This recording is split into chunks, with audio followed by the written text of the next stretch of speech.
Hi, Beer Fox here, just with a Diablo video to show you my Barbarian build. I'll put a link in the description at the bottom to this character so you can see all his gear, etc, but we'll just have a run through with this build. I know a lot of builds, the whirlwind build, etc, is popular, dual wielding's popular, etc. I don't personally enjoy the whirlwind build. I think it's fair enough going online, having a look at other people's builds and what have you to try and maximise the potential of your class, whatever you might play. However, at the same time, you might not. I find I don't enjoy maybe using certain builds as efficient or as cookie cutter as they may be. This build, I'm not saying is cookie cutter in any way or is perhaps overpowered or is the best. It's just one I enjoy. A few of my friends have asked me about it, so I thought I'd share it with you. So we'll just have a look at his move setup here, and the build basically. So I'm using Bash as his primary, if you like, on the left mouse button, which is his generator, his Fury generator. As you can see, it smashes them for 165%, etc. And I've got it runed with Punish, so it increases the damage of my skills by 8%. For up to 5 seconds after using Bash, and it stacks 3 times. So basically when I hit a monster 3 times with that, it ups my my damage by the percentage. Secondly, it's a lot of people be using this as well, Hammer of the Ancients build. As you can see, it smashes them for 325 and has a 1% increased critical chance for every 5 Fury that you have. And I've also ruined that with the 406% weapon increase damage in a smaller area, although it still does hit a few enemies if they're around and about. This build as well, I'll just point out, my gear's not massively optimised towards resistance. Yeah, I can do MP10 on it, although I don't tend to, just for the plain reason that it's not massively efficient and it can take for fucking ever to kill, well, a lot of things, even though you can still kill them pretty quick and get like over 1 million crits with this build. But then again, that's very gear dependent as well. So bearing that in mind, I'm using Rend on this character, which does like a damage over time effect, a bleed effect for 700% of my weapon damage for physical over 5 seconds, and I'm using Bloodlust with that, which gives me 9% of the damage done by Rend back as life. It's almost a vampire build, I'd perhaps call it, so it's giving his life back, almost compensating for that lack of resistance, although you do still need some resistances.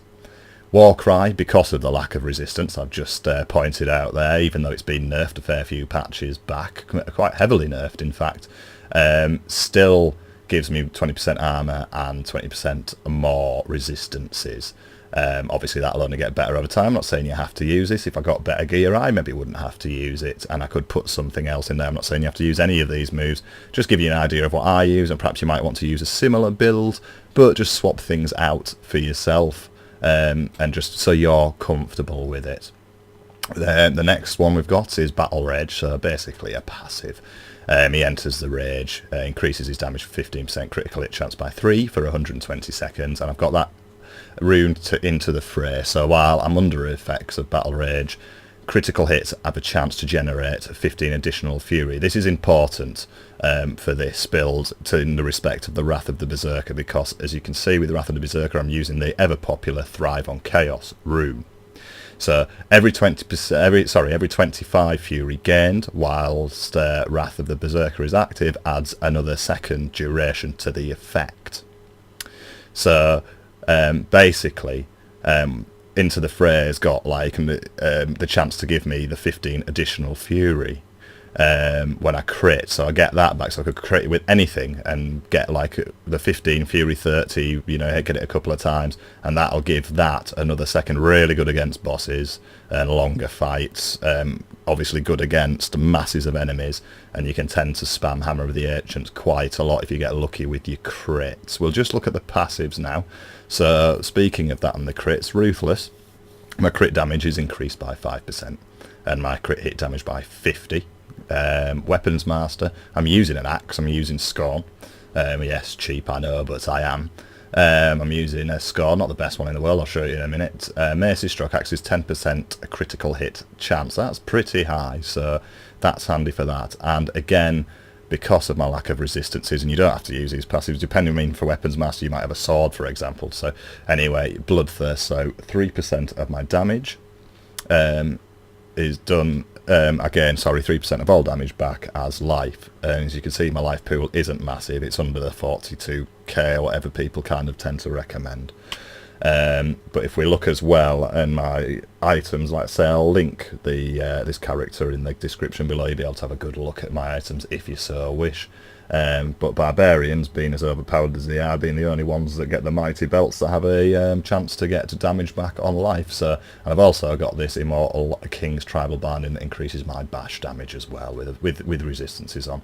Not the best in the world, and neither are the gloves, but the 2-set bonus gives me the 60 all resist, gives me an extra 60 resist, as we can see there, and a scorn there, not the highest damage again in the world, a good bit of strength on it. It's crit hit by 176, again not the best, but a 97.8 chance to bleed as well on the enemies. Again, a bit more damage coming back with that passive, so quite handy really. If we now, we'll just have a quick look at his details. So as you can see, I'll just pop Warcry there. So his resistances with that are around about the 450 mark, averaging not very high at all. Not very high at all. Pretty low life, but as we can see in offense, we've got a critical hit chance of 44%. I would like that to be a bit higher, but then it's just a whole gear thing. Critical hit damage increased by 492, perhaps a little bit high in comparison to these two. So an attack speed could be up to a little bit there as well. I'm fully aware that this gear isn't the best in the world by a long shot, and I've even recently created some of my own gear from the latest 1.07 patch and been quite lucky in a couple of rolls there, but still not the best. Thank God for being able to vanish die on your legendaries now, so that stupid mask on. So I have, there's a group of elites over here reserved for us for this video. Teleporter, Avenger, Wall and Plague, so nothing too nasty. Drop Rend on them, as you will notice as soon as I come in to the fray. Being sure to keep Rend upon them at all times if you can, and your Fury up. Hit him with Bash a few times, again, because that's increasing my DPS, remember. Once we've got a bit of Fury up and we've popped Wrath of the Berserker, just give him some Hammer of the Ancients and absolutely batter him, as we can see here. You will have seen my life there popping up all over the place, so that's, there we go, hitting him for over 1 million with that. The weaknesses of this build, there are several. One, apart from Wrath of the Berserker, it doesn't, there's no real kind of mitigation against control, impairing effects or escape mechanisms, so don't have Leech. Leech's quite good for getting out of jails and over walls and stuff like that, and it's good for some boss, but he doesn't have it, so don't use it. I used to. So if Wrath of the Berserker's on cooldown, you could find yourself in a bit of bother sometimes. Like I say, this can do MP10 quite easily. But it just takes a long time. It's a lot of running around, and you're usually on 6 or 7. Pretty high chance of getting a key if you're key farming. Uber bosses by much solo can do 5 and 6, but the problem is it's kind of quite dependent on having a fair few enemies about. And if there aren't many, you're obviously with the Uber bosses you're only fighting 2 at a time, and I know you get the ads, so they can help. But it just takes a bit of skill, believe it or not, with this game. It does actually take a bit of skill and positioning and just running about and knowing when to attack and when not to attack. One little tip I would give if you're doing Uber bosses on a Barbarian is get your 5-stack and what have you. If you see any, if you're doing it by yourself especially, or in a group, if you see any shrines, like protection shrines, extra damage shrines, stuff like that, leave them. And just before you go into the portal, go and pop them, so you've got the buff, and build up your Fury to max first as well, and make sure, so if you're using Wrath, it's on cooldown, so when the fight starts you can just kick it all off. So that's my kind of vampiric Hammer of the Ancients Barbarian build. If you've got any questions, feel free to post them, and what have you. Like I say, I'll put his build in the description below. Thanks for listening, and be a fox.